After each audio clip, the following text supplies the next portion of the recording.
ছেলেটা তো ভালো ছেলে, কি অন্যায় করেছিল তোরা এরকমভাবে মেরে দিলি? ডাক্তার বলছে কে একে যে মেরেছে সেটা কে, সেটা কি মানুষ না পশু? পশুকে এভাবে মারা যায়নি যেভাবে একে মেরেছে। আমি পেশেন্টে ছিলাম, যে পেশেন্ট তো যে যন্ত্রণা, যে কষ্ট, আমার পুরো ভেতর ফেটে গেছে। আমার ছোট ভাইয়ের মতো আমার পুরো ভেতর ফেটে গেছে, যে যন্ত্রণা। সারা রাত ধরে কাতলা মাছের মতো তড়পে তড়পে ছেলেটা মারা গেছে, যেভাবে ছেলেটা কষ্ট পেয়েছে।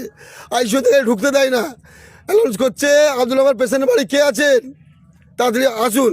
হাতে পায়ে বেঁধে রাখা হয়েছে, পেশেন্ট আব্দুল আমার হাতে পায়ে বেঁধে রাখা হয়েছে, খ্যাচ হচ্ছে, তারপরেও তাকে ধরে রাখা যাচ্ছে না। কিন্তু পুলিশ পারে না ফোন ট্যাপ করে লোকেশন করে তার অ্যারেস্ট করতে? তার কঠোর শাস্তি হয়, যেমন প্রশাসন দূরত্ব তার অ্যাকশন নাই। প্রশাসনের ভূমিকা খুবই দুর্বল। হ্যাঁ, হয়তো বিকিয়ে গেছে প্রশাসনের যে তুরন্ত অ্যারেস্ট করুক, হ্যাঁ অ্যারেস্ট করে তাকে তার পরিপূর্ণ সাজা দেওয়া হোক, নাহলে গ্রামবাসী এর বিরুদ্ধে কোনো একটা স্টেপ নিতে বাধ্য হবে।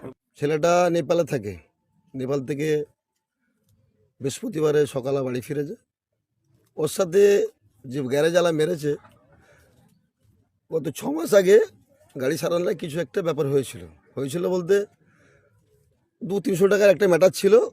ও পেতো গাড়িওয়ালা নাকি, ও চলে গেছিলো বাইরে টাকাটা বাকি রেখে। এসছে ও একটা বাড়ি নেপালি ওর কোম্পানির ছেলেকে নিয়ে এসছে ডাক্তার দেখাতে। ও ওর ফ্যামিলিকে ওর বাচ্চাকে সেখানে রেখে এসেছিলো। কে? আব্দুল রহমান, যিনি মারা গেছে। তো সেই ছেলেটাকে চেক আপে নিয়ে এসেছিলো, যে চেক আপ করে 2-4 দিনের মধ্যেই নিয়ে চলে যাব। তো তারপরে ওরই গাড়িটা, আব্দুল রহমানের গাড়ি খারাপ ছিল, কারণ গাড়িটা সারানো ঠিকঠাক তো হয়েছিল নি।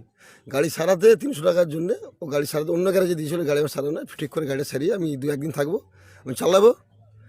অন্য গ্যারেজে সারাতে গেছিলো বলে, যে গ্যারেজ আলো মুতাব্বির, হ্যাঁ, ও 4 জনকে নিয়ে ওই গ্যারেজে গেছে।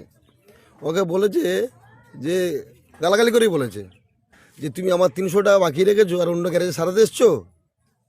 তুমি বলেন, তুই তুকারি করে বলছে বলে হাতাহাতি মারামারি হয়েছে, 4 জনের মেরেছে।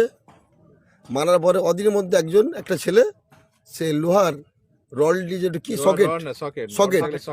সকেট লিজে মাথায় মেরেছে, এই ডান সাইডে, এখানটায় এই ডান সাইডে মেরেছে।